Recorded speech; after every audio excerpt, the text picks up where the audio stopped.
So today guys, we're making a really easy and simple Irish soda bread. So I'm using my stand-up mixer with my dough attachment hook. You don't have to use this, you can just use a regular mixer.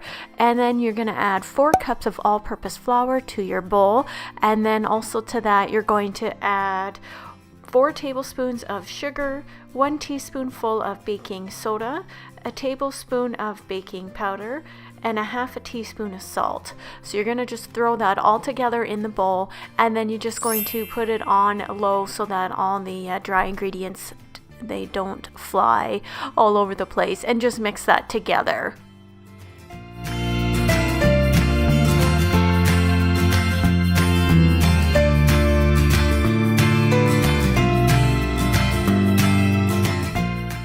To my dry ingredients, I'm actually going to add a half a cup of softened butter that I brought up to room temperature. Yes, I kind of made a mess on my attachment there. And then I'm also going to just incorporate that while like on a lower speed, as I don't want to make too much of a mess. And then I'm going to add a cup of buttermilk, as well as 1 large egg, and then I'm just going to mix all those ingredients together until it starts to form a kind of a dough ball. And again, if you don't have a dough attachment, that's fine, just use a hand mixer, and then once it starts getting too tough to kind of mix, then just take it out of the bowl and then just knead it until you do get a nice little bowl that comes together like this.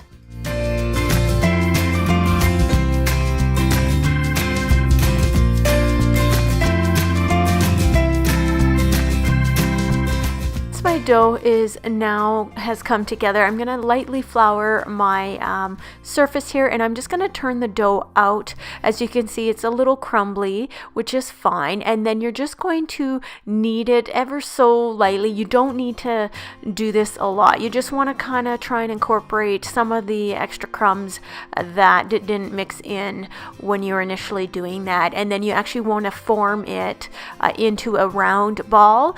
And then I'm going to actually place mine on, I have this stone baking sheet. If you don't have one, you just grease a baking sheet that you have. I like to use this because it does make the bottom more crispy, and that's my preference. Then what I'm going to do in this little mixing bowl is I'm going to add 1/4 cup of buttermilk with 1/4 cup of melted butter, and then I'm going to actually take and mark an X on the top of my dough, and then I'm going to actually brush the buttermilk mixture on top of that. Now it did get a little bit thickened up, and what you can do is you can just pop that into the microwave for about 10 seconds if you find it's a little too thick, which it was here, and then it just melts down pretty easily. But you want to actually do this every 15 minutes while you're baking it in a 375-degree oven. And as I said, every 15 minutes you want to take that buttermilk mixture and then just baste it on top.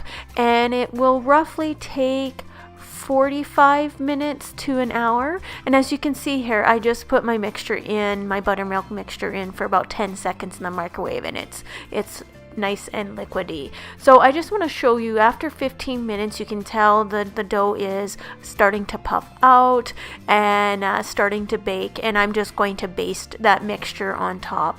And then you want to, yes, as I said, you want to do this every 15 minutes or so until your bread is done.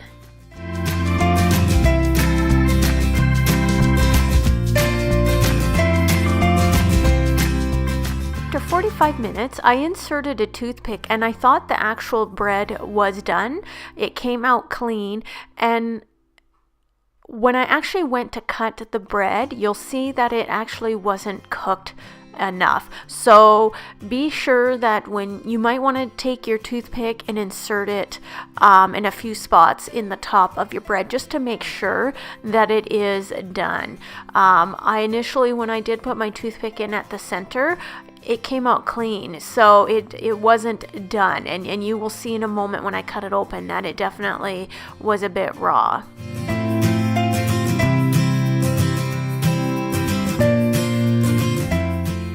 I also want to just show you the bottom of the bread, and it looks so good. It's that nice dark golden brown. Oh my goodness, the smell of this is amazing. I am a big fan of bread. I have to admit, I'm a big bread person. But you'll see here, I'm cutting into it thinking it was done after 45 minutes, but it definitely wasn't. So you can see right there, it's a bit raw. So I'm actually going to put it back into my oven, and it ended up taking another 20 minutes. So in total, it was about an hour and 5 minutes for my bread to get done completely. And as you can see, it's definitely more golden brown, and I did insert a toothpick in that spot that was raw initially, and it came out completely clean, and it definitely is baked thoroughly. And I'm just kind of tapping on the bread, and if I hear a hollow sound, then I know it's actually completely baked through. And I'm really impatient when it comes to bread. I love it nice and hot. I can't help it. You probably should let it cool down for about 20 minutes to half hour, but I'm too impatient because I like to put some butter or margarine on there, and I can't help it. And this was my first time making this type of bread, and it reminds me of a huge biscuit, to be perfectly honest, which I'm a huge fan of. So it's very light and fluffy. There is a bit of sweetness from the sugar that's in there, and you'll see I'm putting a little bit of margarine, and it's melting right away because that's how I love to have fresh bread. It just is so darn good. You don't have to put this on there. You could add some other kind of spread, but I prefer just a little bit of margarine melting into it, and it's just so good. So I was really impressed with the taste of this soda bread and how easy it was to put together. And it's just so light and flaky. It's really good. Like, I think it'd be really nice with some jam, strawberry or raspberry jam, even if you had some homemade. That would be really delicious. So overall, I think it was a really easy and simple recipe to do. I can't stop eating the bread. If you're like me, I can't help it. It's just so darn delicious, and I think it'd go really nice with like stew or soup, or even as I'm pigging out on the bread, I can't help myself. So there you go, guys. I really hope you enjoyed this really easy and simple bread recipe. I'm all for easy, and I really think this is amazing. So I hope you enjoyed the video. If you have any questions or comments, please leave them below for me, and I will see you in the next video. Thanks so much for watching, guys. Bye now.